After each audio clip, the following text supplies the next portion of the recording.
तो Brian Lara ने अपने जो वर्ल्ड कप के 2 फाइनलिस्ट हैं वो पिक कर लिए हैं और उन्होंने ना सिर्फ फाइनलिस्ट 2 पिक किए हैं बल्कि जो टॉप 4 टीमें होंगी उनको भी पिक किया। ब्रायन लारा एक बहुत बहुत बड़ा नाम है और उनकी पेशगोई के बारे में हम बिल्कुल नहीं कह सकते हैं कि नहीं, उनका अंदाजा गलत है। उन्होंने टॉप 4 टीम्स की बात की। उन्होंने कहा है कि मैं जिन टॉप 4 टीम्स को वर्ल्ड कप में देख रहा हूं उनमें भारत, वेस्ट इंडीज, इंग्लैंड और अफगानिस्तान है। ये अफगानिस्तान जो होना है ये बिल्कुल। अच्छा, ये ब्रायन लारा ने अपनी 2 टीम्स बता दी हैं। 2 फेवरेट टीम्स उन्होंने बताई हैं, इंडिया और वेस्ट इंडीज़, यानी इंडिया और वेस्ट इंडीज़ का फाइनल होगा। इस जगह पर क्यों आए हैं? अब इसके बाद भला क्या होना है?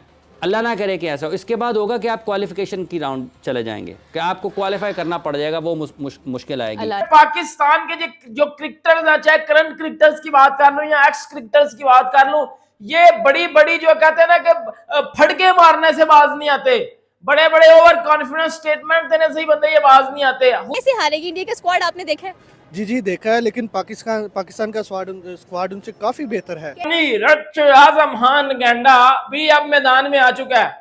वो गेंडा भी भाई इंडिया में बात कर रहा है। अब ओ भाई तेरी औकात क्या है कि तू इंडिया में बात कर रहा है? तो यार T20 वर्ल्ड कप में कुछ ही दिन बचे हुए और सारी टीमों ने कुर्सियों की पेटी बांध ली है। जी हाँ, सारी टीम तैयार है T20 वर्ल्ड कप के लिए। वहीं बड़े बड़े लेजेंड प्लेयरों ने अपनी अपनी टॉप 4 टीमें चुनी है। वहीं ब्रायन लारा वेस्ट इंडीज के सबसे बड़े लेजेंड, उन्होंने अपनी टॉप 4 टीम में इंडिया, ऑस्ट्रेलिया, वेस्ट इंडीज और अफगानिस्तान जैसी टीम को भी टॉप 4 में रखा है और पाकिस्तान को अपने टॉप 4 में पिक नहीं किया। वहीं 2 फाइनलिस्ट को रखा है जिसमें इंडिया और वेस्ट इंडीज। बड़े चौंकाने वाला नाम है कि टॉप 4 में अफगानिस्तान को रखा है, ना इंग्लैंड, ना साउथ अफ्रीका, ना पाकिस्तान, अफगानिस्तान को रखा है। ये उनकी सोच है कि उन्होंने क्यों रखा है अफगानिस्तान को, पर वेस्ट इंडीज को उन्होंने सही रखा है क्योंकि वेस्ट इंडीज का होम ग्राउंड है और T20 में हमेशा वेस्ट इंडीज बड़ी खतरनाक टीम होती है और सभी टीम T20 वर्ल्ड कप के लिए तैयार है। और वहीं 9 जून को सबसे बड़ा मुकाबला, महामुकाबला पाकिस्तान वर्सेस इंडिया का है और इसी मैच को लेके पाकिस्तान के कुछ प्लेयर भारत को वार्निंग देने लगे कि हम भारत को आराम से हरा देंगे। शाहिद अफरीदी यहाँ तक की बोलने लग गए कि भारत को हम 9 जून को बड़ी आराम से हराएंगे। और वहीं आजम खान, बाबर आजम जैसे प्लेयर भारत को बोले कि हम भारत के लिए प्लान करके बैठे हुए हैं और किस तरह से हम भारत को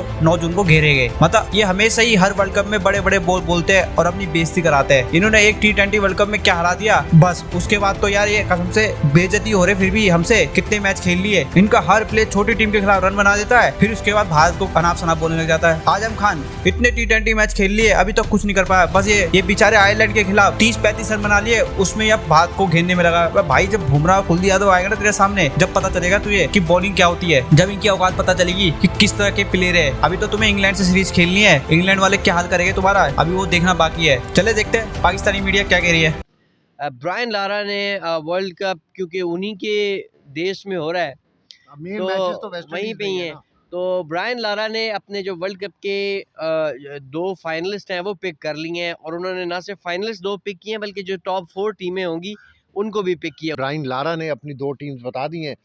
2 फेवरेट टीम्स उन्होंने बताई हैं, इंडिया और वेस्ट इंडीज़, यानी इंडिया और वेस्ट इंडीज़ का फाइनल होगा।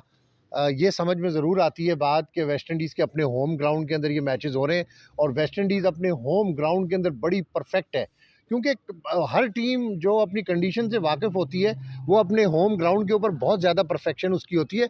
और Brian Lara no doubt is a big player cricket के, उनसे बड़े प्लेयर क्रिकेट के हमने देखे नहीं है।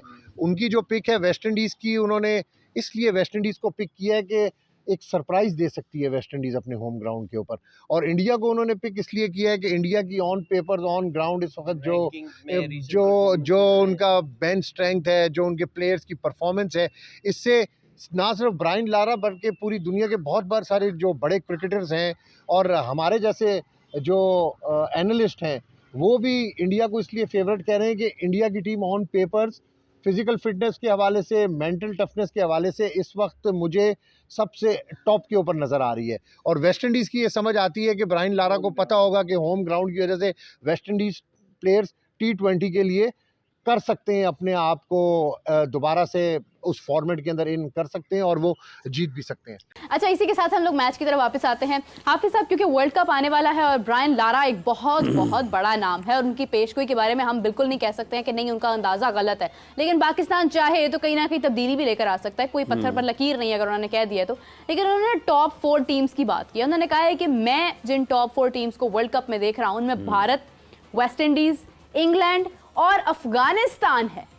ये अफगानिस्तान जो होना है ये बिल्कुल अच्छा, ये मानना पड़ेगा। पाकिस्तान को नहीं रखा ना उन्होंने। पाकिस्तान को तो उन्होंने मतलब देखिए, देखा ही नहीं ना। माइकल वॉन ने इससे पहले अपनी 4 टीमें बताई हैं उसकी सेमीफाइनल की 4 और टीमें, उसमें भी उन्होंने पाकिस्तान के, उसमें उन्होंने इंडिया को भी नहीं रखा। हाँ उसमें तो खैर उन्होंने इंडिया को भी नहीं रखा, ठीक है। पाकिस्तान के साथ साथ उन्होंने दोनों को एक ही जगह पर रखा। हाँ, माइकल वॉन ने ठीक देखिए 2023 के वर्ल्ड कप से पहले भी ना, 2023 के वर्ल्ड कप से भी पहले जो दुनिया के बहुत ज़्यादा नुमाया खिलाड़ी थे ना, उन्होंने पाकिस्तान को सेमीफाइनल में नहीं रखा था।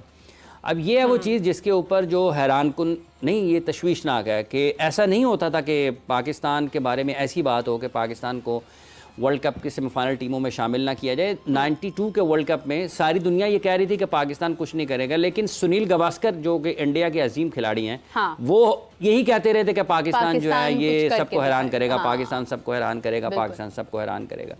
तो ये वर्ल्ड कप मुकाबलों में अगर आपके बारे में दुनिया के टॉप क्रिकेटर्स की राय बदलना शुरू हो जाए ना, तो ये आपके लिए परेशान कौन है। और आपको इस हवाले से ज़रूर देखना है कि आपने इस जगह पर क्यों आए हैं। अब इसके बाद भला क्या होना है, अल्लाह ना करे कि ऐसा हो। इसके बाद होगा कि आप क्वालिफिकेशन की राउंड चले जाएंगे, कि आपको क्वालिफाई करना पड़ जाएगा, वो मुश्किल आएगी। अल्लाह रहम करे। पाकिस्तान के जो क्रिकेटर्स हैं, चाहे करंट क्रिकेटर्स की बात कर लूं या एक्स क्रिकेटर्स की बात कर लूं, ये बड़ी बड़ी जो कहते हैं ना कि फटके मारने से बाज नहीं आते, बड़े बड़े ओवर कॉन्फिडेंस स्टेटमेंट देने से ही बंदे ये बाज नहीं आते। खुद को देखते नहीं कि हमारी औकात क्या है, और बातें या मुंह से ऐसी ऐसी बकवास निकालते हैं जिसका कोई लॉजिक बनता ही नहीं है, जो एग्जिस्ट ही नहीं करती। लेकिन ये बकवास करने से आपको पता है कि बाज नहीं आते। लेकिन जिस दिन परफॉर्म करने का टाइम होता है, उस दिन इनको पहली बॉल पे आउट कर दिया जाता है, इनका घंटा बजा दिया जाता है, इनका छनकना बजा दिया जाता है, ये इनकी फटके हाथ में आ जाती है और फिर ये चले जाते हैं। आपको पता है कि वर्ल्ड कप आ रहा है, इंडिया वर्सेस पाकिस्तान का मैच आ रहा है। एज यूजुअली जब भी इंडिया वर्सेस पाकिस्तान का मैच आता है, पाकिस्तान के जितने भी क्रिकेटर्स हैं, एक्स क्रिकेटर्स हैं, फजूल ओवर कॉन्फिडेंस बातें करेंगे, फजूल धमकियां लगाएंगे। कभी कोई इंडिया को वार्न कर रहा है, कभी कोई चैलेंज कर रहा है, कभी कोई कुछ कर रहा है। तो यही बातें आपको पता है कि पिछले बड़े टाइम से चलती आ रही हैं, जिसमें इफ्तिखार अहमद ने पाकिस्तान टीम को इंडियन टीम को वार्न किया। उसके बाद जो है वो बाबर आजम ने भी बोला कि विराट के अगेंस्ट हमारा प्लान तैयार है। अब्दुल रजाक ने बोला, शायद अफरीदी ने स्टेटमेंट दी। मतलब ये स्टेटमेंट का टाइम जारी है। लेकिन आजम खान गेंडा बर्फानी रच आजम खान गेंडा भी अब मैदान में आ चुका है। वो गेंडा भी भाई इंडिया में बात कर रहा है। अब ओ भाई तेरी औकात क्या है कि तू इंडिया में बात कर रहा है तू कौन? लास्ट टूर्नामेंट में लास्ट टीम से भी आगे की परफॉर्मेंस थी। लेकिन T20 के अंदर हम इंग्लैंड की अगर परफॉर्मेंस देखते हैं तो इंग्लैंड की टोटल डिफरेंट परफॉर्मेंस है। तो आप इंग्लैंड को इतना रेट क्यों कर रहे हैं, हाई रेट क्यों कर रहे हैं आप इंग्लैंड को इतना? देखें अब्बास भाई, इस वक्त वाइट बॉल जाइंट्स मैं समझता हूँ इंग्लैंड की टीम को। 2015 वर्ल्ड कप के बाद जिस तरीके से इंग्लैंड ने अपनी वाइट बॉल क्रिकेट को फोकस किया और जिस तरह की परफॉर्मेंसेस दी, उन्हें लग गए 2-1 साल। लेकिन आपको पता है कि वो जितना मारने और मार धाड़ की सलाहियत उनके बैट्समैन रखते हैं, कोई भी नहीं रखता। उनके पास बड़े क्वालिटी फास्ट बॉलर्स हैं और उनके पास बड़े रीजनेबल स्पिनर्स हैं, और फील्डिंग यूनिट वो हमेशा से ही बहुत अच्छा रहे हैं। तो मैं ये समझता हूँ कि इंग्लैंड मेरे लिए सरप्राइज होगा अगर इंग्लैंड फाइनल 4 में नहीं जाता। तो मैं I would be surprise even, मैं उनको फाइनलिस्ट समझता हूँ।